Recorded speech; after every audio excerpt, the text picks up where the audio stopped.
यह कहानी आपको ध्यानपूर्वक सुननी चाहिए, क्योंकि इसे सुनने के बाद आपकी चिंता, डर और अनावश्यक सोच सब समाप्त हो जाएगी। आपका मन प्रसन्नता और खुशियों से भर जाएगा। तो चलिए इस प्रेरणादायक कहानी की शुरुआत करते हैं। बहुत समय पहले की बात है। एक नगर में एक युवक रहता था जो हमेशा उदास और निराश रहता था। उसे यह समझ नहीं आता था कि इस दुनिया में हर कोई इतना स्वार्थी क्यों है। उसे ऐसा लगता था कि लोग केवल अपने मतलब के लिए उसके पास आते हैं। जब उनका मतलब पूरा हो जाता तो वे उसे छोड़कर चले जाते। वह अक्सर सोचता कि उसकी परवाह करने वाला कोई नहीं है। वह महसूस करता कि दुनिया में कोई उसे प्यार नहीं करता और हर किसी के साथ का अंत अकेलेपन में ही होता है। दोस्तों, कभी कभी हमारे जीवन में भी ऐसा ही होता है। हम किसी का साथ पाने की चाह रखते हैं और जब वह साथ नहीं मिलता तो खुद को अकेला और कमजोर महसूस करने लगते हैं। हमें लगता है कि इस दुनिया में हमारी कोई कद्र नहीं करता, लेकिन हम भूल जाते हैं कि अंततः हर किसी को अकेले ही जाना होता है।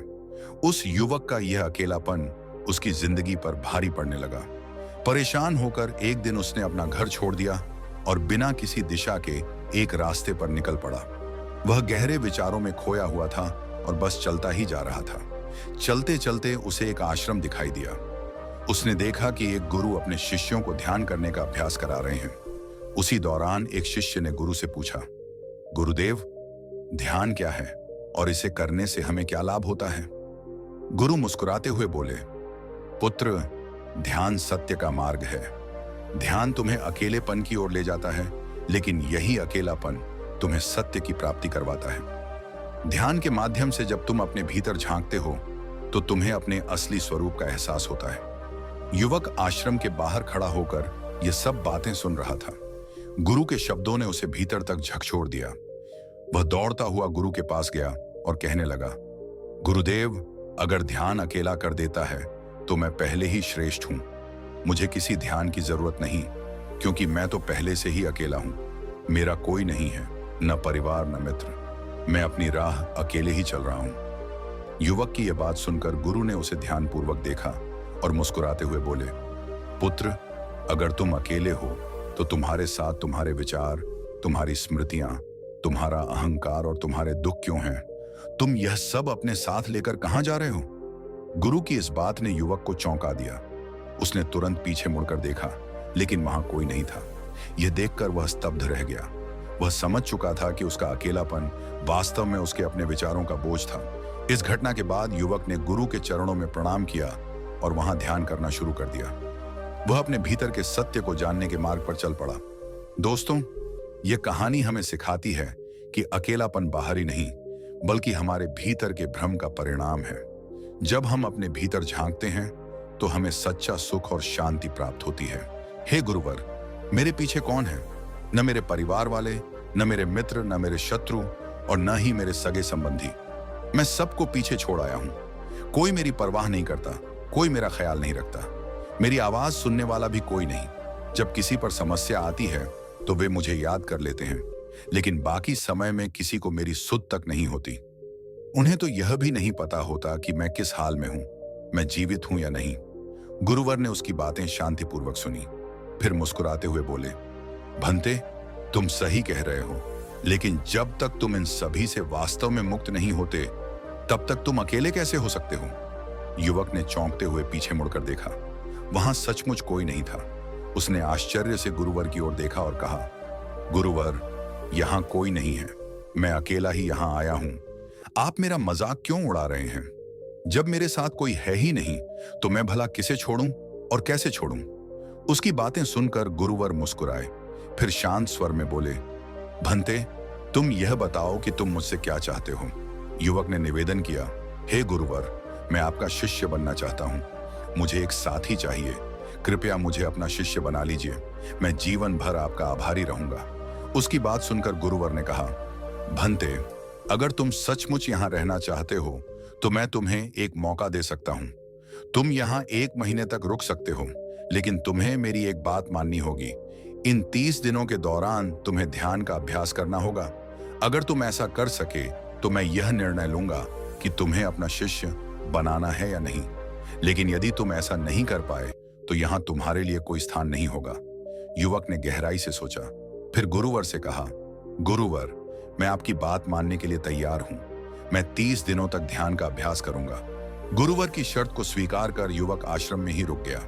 उसने निश्चय कर लिया कि वह पूरी निष्ठा से ध्यान का अभ्यास करेगा। अगली सुबह वह गुरुवर उस व्यक्ति के पास पहुंचे और बोले, भंते, तुम किससे बात कर रहे हो? तुम्हारा ध्यान कहाँ है? यह सुनकर वह व्यक्ति बोला, हे गुरुवर, मेरे साथ तो कोई नहीं है। मैं भला किससे बात करूंगा? मैं तो अकेला हूं। गुरुवर ने मुस्कुराते हुए कहा, ठीक है, लेकिन अब ध्यान लगाओ, क्योंकि तुमने वचन दिया था कि इन 30 दिनों में ध्यान का अभ्यास करोगे। गुरुवर के कहने पर वह व्यक्ति ध्यान करने बैठ गया, लेकिन पहले दिन उसे ध्यान लगाना बेहद कठिन लगा। तमाम परेशानियां सामने आने लगी। उसे लगातार बैठने में दिक्कत हो रही थी। पैर सुन्न पड़ गए, जैसे वे काम करना बंद कर चुके हों। यह सब गुरुवर देख रहे थे। उन्होंने कहा, भंते, जितनी देर तक आराम से बैठ सको उतना बैठो। ऐसा कोई नियम नहीं है कि तुम्हें लगातार बैठना ही होगा। अगर तुम्हें तकलीफ हो रही है तो उठो, थोड़ा टहलो और फिर आकर बैठ जाओ।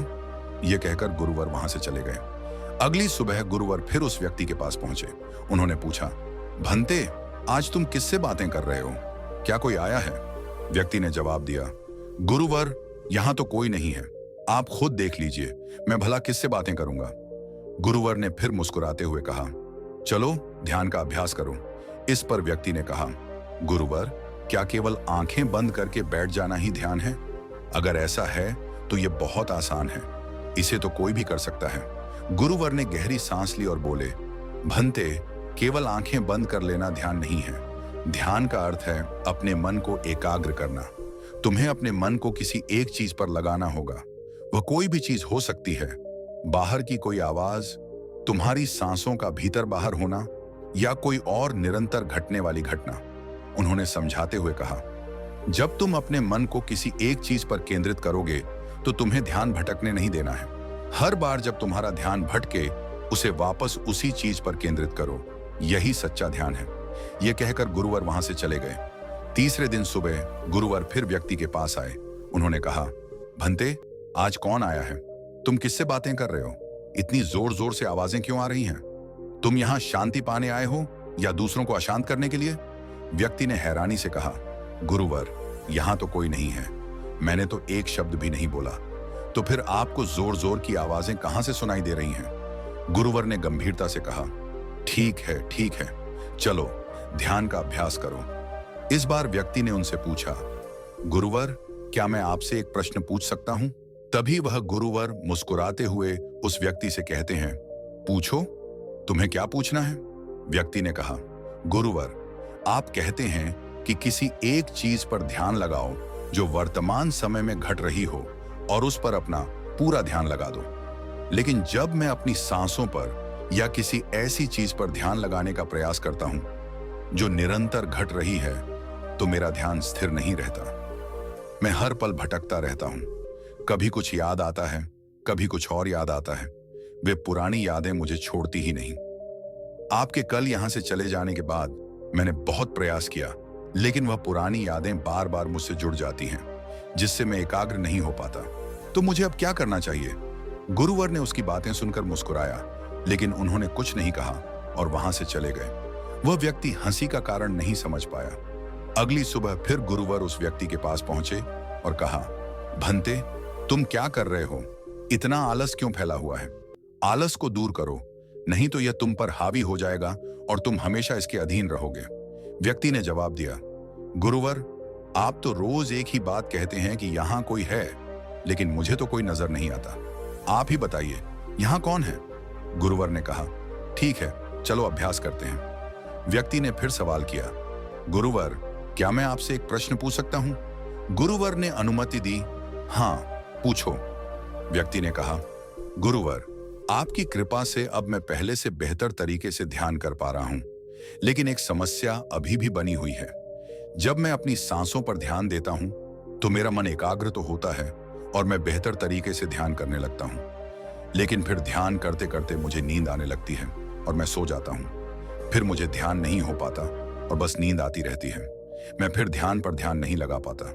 गुरुवर ने मुस्कुराते हुए कहा, यह तो अच्छा है, और वहां से चले गए।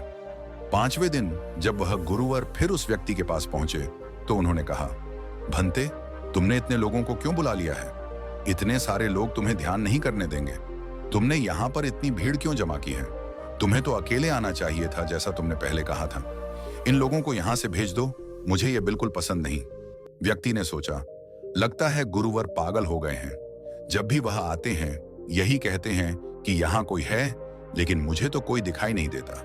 व्यक्ति ने बड़े विनम्रता से गुरुवर से कहा, गुरुवर, शायद आपकी आंखें वह देख पा रही हैं जो मैं नहीं देख पा रहा हूं। मुझे तो यहाँ कोई नजर नहीं आता, फिर आपको यहाँ इतने लोग कैसे दिखाई दे रहे हैं? गुरुवर ने कहा, ठीक है, चलो अब ध्यान का अभ्यास करते हैं। व्यक्ति ने फिर कहा, गुरुवर, पहले जब मुझे नींद आती थी तो मैंने उस पर नियंत्रण पा लिया, लेकिन अब जब भी मैं ध्यान करने बैठता हूं और किसी एक चीज पर ध्यान केंद्रित करता हूं तो मेरे मन में विचारों का सैलाब उमड़ने लगता है, मानो विचारों की बाढ़ सी आ जाती है। आंखें बंद करने के बाद मुझे जितने विचार दिखाई देते हैं उतने तो मैंने आंखें खोलकर भी नहीं देखे।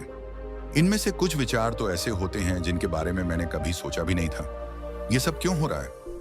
गुरुवर ने उसकी बातों को ध्यान से सुना और कहा, अच्छा, ऐसा हो रहा है, ठीक है। इतना कहकर वह गुरुवर वापस चले गए। अगली सुबह का दृश्य बड़ा रोचक था। गुरुवर इस बार एक डंडा लेकर आए। उनके चेहरे पर गंभीरता और आंखों में दृढ़ता थी। युवक के पास पहुंचते ही उन्होंने डंडा उठाया और जोर से एक प्रहार किया। मैंने तुम्हें कितनी बार कहा कि यह भीड़ मुझे पसंद नहीं, इन्हें तुरंत यहां से भेजो। अगर आज के बाद यहां कोई भी दिखा तो मैं तुम्हें इस आश्रम से बाहर निकाल दूंगा। युवक, जो अब पूरी तरह चौंक गया था, विनम्रता से बोला, गुरुवर, मुझे तो यहाँ कोई नजर नहीं आता। आप रोज कहते हैं कि मैंने भीड़ इकट्ठी कर रखी है, लेकिन मैं तो यहाँ अकेला हूँ। न मैं किसी को लाया हूँ और न ही यहाँ कोई मौजूद है। फिर आप ऐसा क्यों कहते हैं? गुरुवर ने गहरी सांस ली और बोले, क्या तुम्हारे मित्र, तुम्हारे परिवार वाले, तुम्हारे शत्रु, तुम्हारी इच्छाएं और तुम्हारी वासनाएं तुमसे मिलने नहीं आते? युवक ने तुरंत उत्तर दिया, गुरुदेव, मैं यहाँ अकेला ही आया था। मेरा कोई मित्र या परिवार मुझसे मिलने नहीं आता। यह सुनते ही गुरुवर ने एक और प्रहार किया और क्रोधित होकर बोले, अभी बैठो, ध्यान लगाओ और ध्यान के दौरान जो भी तुम्हारे पास आए मुझे बताओ। युवक उनकी बात मानते हुए ध्यान में बैठ गया। कुछ देर तक शांति रही, लेकिन थोड़ी देर बाद उसने आंखें खोली और बोला, गुरुवर, मेरा भाई आया है। वह बहुत दुखी है क्योंकि मैंने उसे छोड़ दिया है। मेरे पिता भी आए हैं, वे भी परेशान हैं। मेरे भाई की तबीयत ठीक नहीं है। थोड़ी देर बाद वह फिर बोला, गुरुवर, मेरी प्रेमिका भी आई है। वह पूछ रही है कि क्या मैं उससे शादी करूंगा या वह किसी और से शादी कर ले। मेरे कुछ मित्र भी आए हैं जो मुझसे कर्ज मांग रहे हैं और मेरे शत्रु मुझे कह रहे हैं कि मैं तो पहले से ही मरा हुआ हूं। यह कहकर युवक थोड़ी देर के लिए शांत हो गया, लेकिन फिर उसकी आवाज में उत्तेजना आ गई। गुरुवर, अब मेरे पास बड़ा घर है। मैं अपने परिवार के साथ खुश हूं। मेरे पास खूब सारा धन है। मैंने अपनी प्रेमिका से शादी कर ली है। हम जश्न मना रहे हैं। कुछ देर बाद उसकी आवाज भयभीत हो गई। गुरुवर, कोई मुझे मारने की कोशिश कर रहा है। मैं उसका चेहरा देखना चाहता हूं, लेकिन देख नहीं पा रहा। थोड़ी देर के लिए वह शांत हो गया, फिर बोला, गुरुदेव, ये तो आप हैं। आप ही मुझे मार रहे हैं और कह रहे हैं कि इतनी भीड़ क्यों लाई है। इन्हें लेकर कहां जा रहे हो? आपके कहने का मतलब अब समझ में आ रहा है। युवक ने ध्यान से उठकर गुरुवर के चरणों में गिरते हुए कहा, गुरुवर, आप सही थे। मैंने अपनी इच्छाओं, वासनाओं और भूतकाल की यादों का बोझ अपने साथ ढो रखा था। मैंने इन्हें देखा नहीं, लेकिन यह सब मेरे भीतर ही थे। मेरी बेचैनी की वजह यही थी। अब मैं सब समझ गया हूं। गुरुवर ने उसकी बात ध्यान से सुनी। उनकी आंखों में गहरी संतोषजनक मुस्कान थी। वे बिना कुछ बोले चुपचाप उठे और वहां से चले गए। उसके बाद से वह गुरुवर उस व्यक्ति के पास कभी नहीं गए, लेकिन वह व्यक्ति हर दिन नियमित रूप से ध्यान का अभ्यास करता रहा। 1 महीने बाद वह व्यक्ति गुरुवर के पास पहुंचा और उनसे कहने लगा, गुरुवर, जैसा कि आप कहते थे कि मैं हमेशा अपनी भीड़ को अपने साथ लेकर चलता हूं, आज मैंने उस भीड़ को विदा कर दिया है।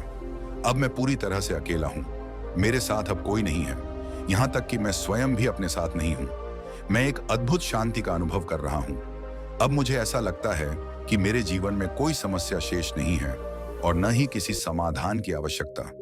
मैं बहुत हल्का और आनंदित महसूस कर रहा हूं। उसकी बात सुनकर गुरुवर ने मुस्कुराते हुए कहा, भंते, यदि तुम चाहो तो अब इस अकेलेपन की अनुभूति को लेकर अपनी दुनिया में लौट सकते हो। यह अकेलापन ऐसा है जो बाहरी परिस्थितियों से नहीं टूटेगा। जब तुम संसार में वापस जाओगे, भले ही लोग तुम्हारे चारों ओर हों, भले ही रिश्तेदार, मित्र, शत्रु, परिवार या तुम्हारी भावनाएं तुम्हारे साथ हों, फिर भी तुम भीतर से अकेले ही रहोगे। यह अकेलापन ही तुम्हारी शांति का स्रोत होगा। उन्होंने आगे कहा, अब तुम्हारे जीवन में चाहे कैसी भी परिस्थितियां आएं, चाहे संकट कितना भी बड़ा हो, तुम शांत और स्थिर बने रहोगे। हर समस्या का समाधान तुम्हारे भीतर से ही प्रकट होगा। अब तुम इस स्थिति में हो कि तुम संसार में रहते हुए भी निर्लिप्त रह सकते हो।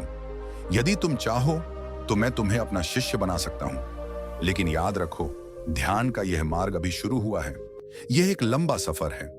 इस मार्ग पर चलने के लिए सीखना बहुत कुछ है, जानना बहुत कुछ है, लेकिन कुछ भी संग्रहित नहीं करना है। इस यात्रा की शुरुआत शांति से होती है और इसका अंत भी शांति में ही होगा। वह व्यक्ति गुरुवर के चरणों में झुका और बोला, गुरुवर, मैं अब अपने घर लौटना चाहता हूं। मैं उस संसार में वापस जाना चाहता हूं ताकि अपनी जिम्मेदारियों को निभा सकूं और साथ ही ध्यान के इस मार्ग पर भी आगे बढ़ सकूं। कृपया मुझे अनुमति दें।